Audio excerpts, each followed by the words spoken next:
Adjumani is made up of 19 refugee settlements. They mainly welcome people that flee the war from neighboring South Sudan. In Pagirinya, Boroli and other settlements, South Sudanese men feel a sense of entitlement towards women. They have a very strong conviction that gives them a sense of ownership of their female counterparts. These ones are basically attributed to the cultural aspects of the refugees that we are dealing with. Being a cultural aspect, it is hard to deal with it because we have to do it in such a way that we don't seem to be attacking the culture. In these communities, men are allowed to marry at any age of their lives. In some of these tribes, the elder sons are compelled to inherit the father's wives and also allowed to bear children with the stepmother. We have cases whereby the husband dies and the brother to the deceased takes over. Whether the widow is interested in the brother or not, she really has no say or mention. She just has to abide. One of the things, the wife cannot go away because it was lost a lot of dowry.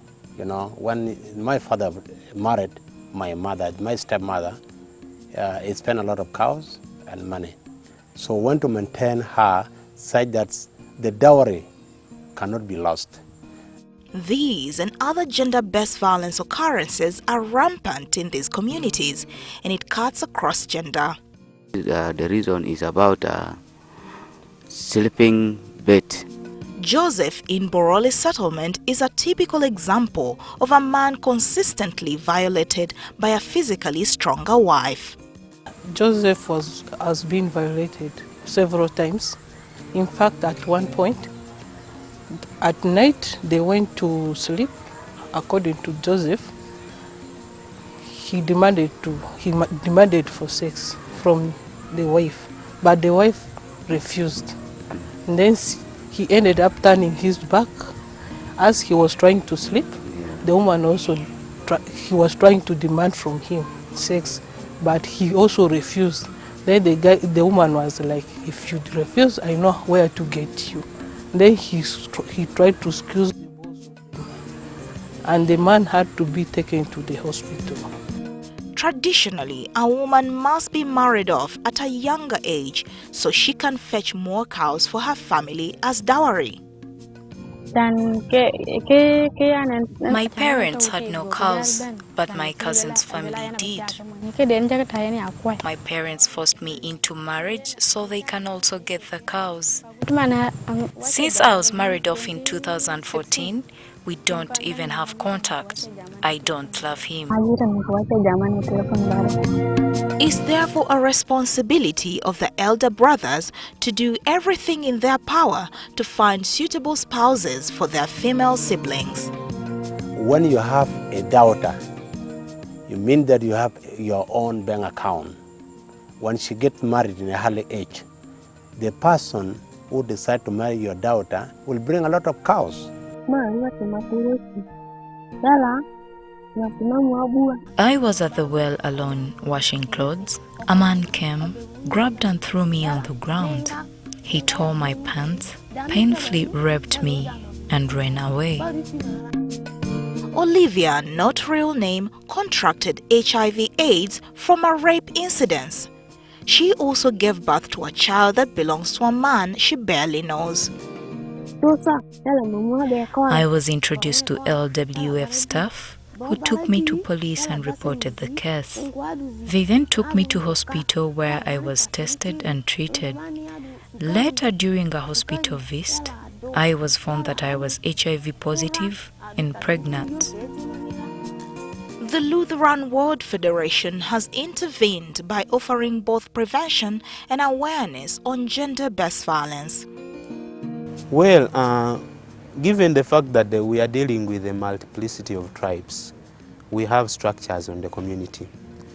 We get to work with the structures in the community, and they do the awareness through us. I mean, through them we do the awareness. We bring them on board, build their capacities, they take the word to them, and we have seen some changes in perceptions and understanding of the concept of GBV and the effect itself. Most of the times you find that these structures are the ones who report if a case of a certain nature is about to happen. If there are plans of marrying off a young girl, they are the ones who call us. You don't need to quote them. If there is physical violence, which is normally recurrent between couples, they are the ones who try to guide the survivors through the referral pathway. In case of this, you go to police, you get a form and proceed like that. Yes, so we use the community structures to reach to the people on the ground. He said, you are crying, you are accusing me here. You want people to know that what we are doing here. I will shoot you dead if you don't shout yours. He hung me here. But then, because I do given him that respect now, I decide to respond what he want to do. All forms of gender-based violence must be condemned and stopped to allow peaceful communities. Gender-based violence is globally an issue.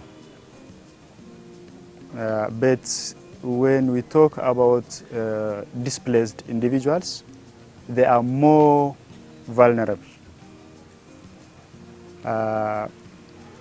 My message to the victims is they have a right to speak. They have a right to get justice. I do encourage them to speak up.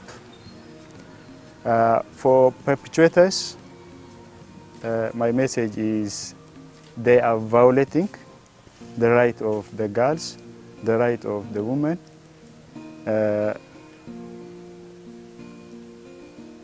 They have to stop these criminal acts.